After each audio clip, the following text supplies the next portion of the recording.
பொது பெயர் வகை ஜெனரிக் மருந்துகளையும் பிற மருந்துகளையும் குறைந்த விலையில் இவர்களுக்கு கிடைக்கச் செய்யும் வகையில் முதல்வர் மருந்தகம் என்ற புதிய திட்டத்தை இந்த அரசு செயல்படுத்தும்.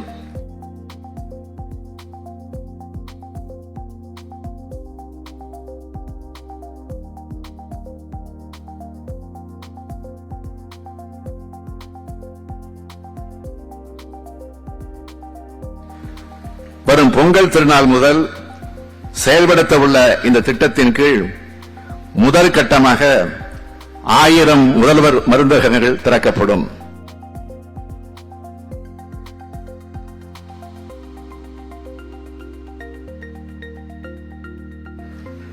தாய்நாட்டிற்காக தங்களது இளம் வயதை ராணுவ பணியில் கழித்து பணிக்கால நிறைவு பெற்ற ஓய்வு பெற்ற முன்னாள் படைவீரர்களது பாதுகாப்பான வாழ்க்கையை உறுதி செய்திடவும் வாழ்வாதாரத்தை மேம்படுத்திடவும் முதல்வரின் காக்கும் கரங்கள் என்ற புதிய திட்டம் அறிமுகப்படுத்தப்படும்.